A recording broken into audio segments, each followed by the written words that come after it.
বিসমিল্লাহির রহমানির রহিম। আসসালামু আলাইকুম দর্শক ও শ্রোতামণ্ডলী, যারা ঢাকা শহরের বিমানবন্দর পার হবেন, এক কথায় শাহজালাল আন্তর্জাতিক ঢাকা বিমানবন্দর পার হওয়ার পরে সামনে দিয়ে আপনারা যদি কখনো ঢাকার ঠিক দক্ষিণ অঞ্চল, বিশেষ করে সদরঘাট, গুলিস্তান, রামপুরা, মালিবাগ, মৌচাক এইসব এলাকাতে যারা সহজে আসতে চান, জ্যামটাকে মানে বিশেষ করে বিমানবন্দর এলাকার জ্যামটাকে পরিহার করে আসতে চান, তাদের জন্য বলবো একটা ভিআইপি রোড, এটা এলিভেটেড এক্সপ্রেসওয়ে,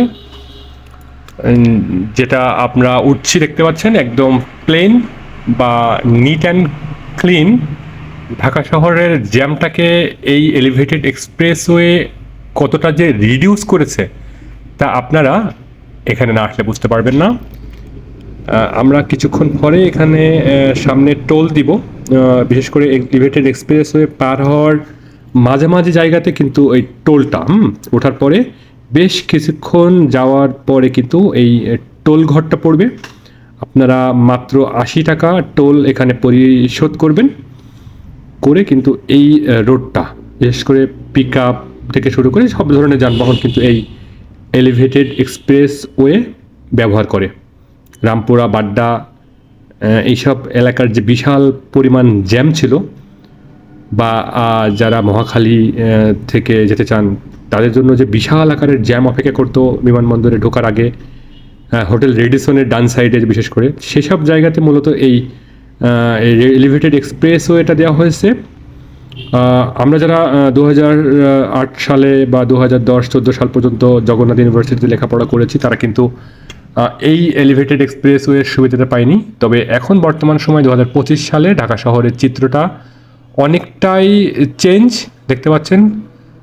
আমরা কিন্তু এই যে টোল পরিশোধ করলাম দেখতে পাচ্ছেন, এইটা কিন্তু বেশ ভালো একটা সিস্টেম ঢাকা শহরে। যদিও টোলের পরিমাণটা একটু কম হলে খুব ভালো হতো, 40-45 টাকার মধ্যে থাকলে ভালো হতো, এটা একটু বেশি হয়ে যায়। সরকারের কাছে বলবো যে যদিও এটা জনগণের দুর্ভোগ লাঘব করার জন্য একটা এক্সপ্রেসওয়ে বা এলিভেটেড এক্সপ্রেসওয়ে, সেক্ষেত্রে কিন্তু এর টোলটা কম নেওয়া উচিত, বিশেষ করে ছোটো গাড়ির জন্য বা কমার্শিয়াল ভেহিকেলের জন্য বা প্রাইভেট গাড়ির জন্যও কিন্তু এটা অনেক বেশি আমি মনে করি। যাই হোক, যারা দিনে 2বার বা 3বার যাওয়া আসা করবে তাদের জন্য হয়তো এটা বেশি বা বার্ডেন হয়ে যায়। আমরা ঢাকা শহরের ভিতরে প্রবেশ করছি এলিভেটেড এক্সপ্রেসওয়ে থেকে, এবং এলিভেটেড এক্সপ্রেসওয়েতে প্রথম উঠলো আমাদের আবুল কালাম ড্রাইভার সাহেব। তার এক্সপ্রেশন দেখতে পারলেন, খুবই খুশি সে। আমরা ঠিক 20 তারিখে ঢাকায় এসেছিলাম, 21 তারিখ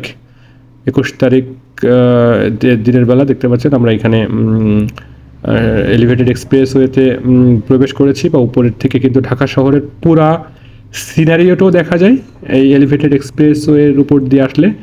এবং আমরা ঢাকা শহরের অনেকগুলো জ্যাম পার হয়ে কিন্তু এলিভেটেড এক্সপ্রেসওয়ে দিয়ে বিশেষ করে আমরা যাব হলো এক কথায় মাওয়া হয়ে যশোরে আসবো। তো যারা মাওয়া হয়ে যশোরে আসতে চান তারাও কিন্তু এলিভেটেড এক্সপ্রেসওয়ে পার হয়ে রামপুরা, বনশ্রী, খিলক্ষেত যেটা বলে, বা এক কথায় এদিকে আপনার টাটা অফিসের দিকে বা তিতুমির কলেজের দিকে যারা যেতে চান তাদের জন্য এই বা গুলশান 2-এ যারা যেতে চান তাদের কিন্তু এখানে কিন্তু স্পিড ক্যামেরা আছে। যদি অতিরিক্ত স্পিড হয় সেক্ষেত্রে কিন্তু এখানে জরিমানা করে বা বিশেষ করে কেস ফাইল করে। দেখতে পাচ্ছেন এখান থেকে কিন্তু ঢাকা শহরের 300 ফিট, এটা 300 ফিট দেখতে পাচ্ছেন, 300 ফিটটাও আপনাদেরকে দেখানোর চেষ্টা করলাম। মূলত এই ঢাকা শহরের চিত্রটাই 2025 সালে এসে আমরা অনেক পরিবর্তিত দেখতে পাচ্ছি, একমাত্র এলিভেটেড এক্সপ্রেস ওয়ে হওয়ার কারণে। এগুলো ঢাকা শহরের জ্যাম বা এক কথায় যানজটটাকে যে কতটা রিডিউস করেছে তা যারা ঢাকায় যাওয়া আসা করেন নিয়মিত তারাই শুধুমাত্র বলতে পারবে।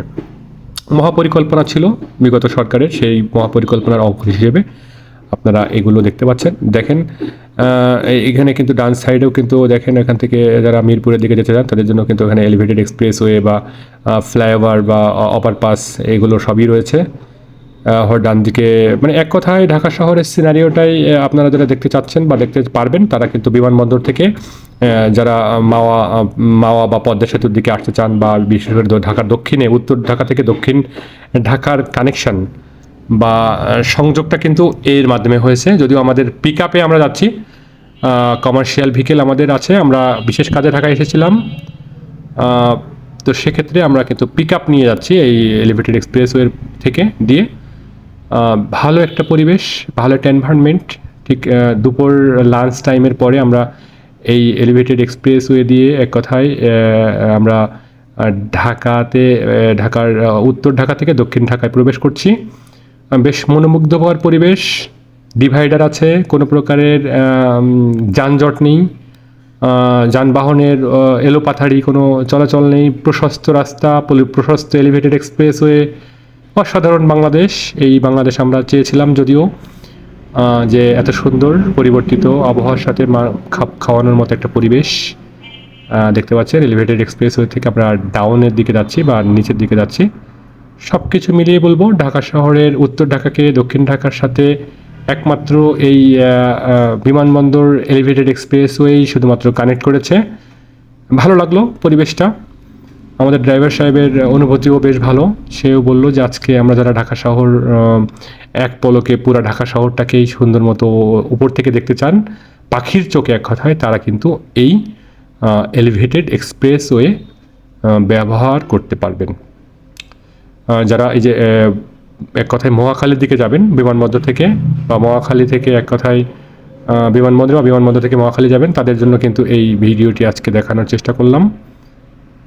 ঢাকা শহরে এই যানজট নিরসনের ক্ষেত্রে এই flyover, overpass, elevated expressway, VIP রাস্তা, ভিআইপি সড়ক, এই বিষয়গুলো কিন্তু খুব টনিক হিসেবে কাজ করে। তো আমাদের সবার কাছে একটাই আবেদন থাকবে আমার, সেটা হলো আপনারা আমাদের এই দেশের সম্পদগুলো পরিষ্কার পরিচ্ছন্ন রাখবেন, নোংরাগুলো যথাযথ স্থানে ফেলবেন, এবং সবাই ভালো থাকবেন।